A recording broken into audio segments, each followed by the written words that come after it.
Valérie Pécresse qui est attendue en Corse aujourd'hui après avoir passé la nuit sur le porte-avions Charles de Gaulle. Ce n'était pas à son agenda. Noé Gandillot, la candidate, veut endosser l'habit de général en chef.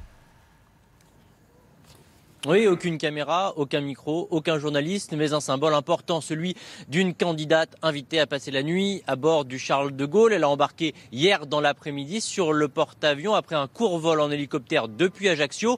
Elle a donc passé la nuit sur ce Charles de Gaulle avant de revenir ici en Corse à la mi-journée. Une opération qui vise bien sûr à montrer que Valérie Pécresse a vocation à être la chef des armées, que son objectif c'est bien de gouverner plutôt que d'être dans l'opposition et donc bien entendu de se distinguer d'Éric Zemmour ou de Marine Le Pen. Symbole aussi important compte tenu du contexte international et des tensions aux portes de l'Europe entre la Russie et l'Ukraine, et alors qu'Emmanuel Macron multiplie les échanges entre eux, notamment avec Joe Biden ou Vladimir Poutine. Valérie Pécresse veut montrer qu'elle est une candidate crédible sur ces questions régaliennes, elle qui est attendue d'une minute à l'autre ici à Ajaccio pour un programme chargé. Aujourd'hui, elle doit d'abord déposer une gerbe à la mémoire du préfet Erignac, le préfet de Corse assassiné ici en 1998. Elle doit aussi rencontrer Gilles Simeoni, le président du conseil exécutif de Corse. Elle ira aussi dans un hôpital et ce soir elle doit se rendre dans un petit village corse où elle fera un échange avec des habitants et des militants.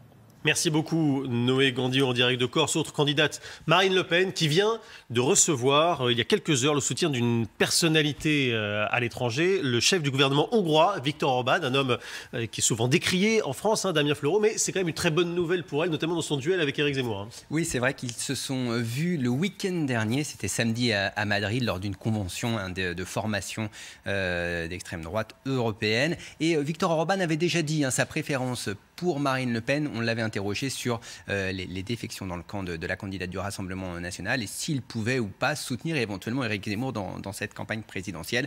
Il l'a dit à Madrid et il va le redire très directement et surtout à un moment symbolique pour la candidate du Rassemblement national lors de ce meeting à Reims. Ce meeting qui est censé lancer bel et bien la campagne du Rassemblement national et de Marine Le Pen, au moment même où Éric Zemmour, lui aussi, tiendra un meeting à Lille avec beaucoup de monde attendu dans la ville lilloise. Viktor Orban pourrait être un booster pour Marine Le Pen, on le verra, mais pas certain, parce que vous l'avez dit, il a des positions parfois très dures, notamment sur le sujet des droits, des libertés publiques et des libertés individuelles. Donc voilà, c'est peut-être aussi un cadeau empoisonné pour Marine Le Pen. Merci Damien. L'alerte rouge est toujours en cours sur l'île de la Réunion. Le cyclone Batsirai, qui passe en ce moment tout près des côtes, a fait 12 blessés et les habitants sont toujours barricadés. Écoutez le préfet. On est un temps très calme.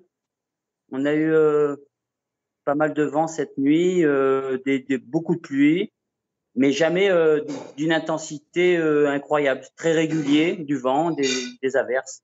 Voilà.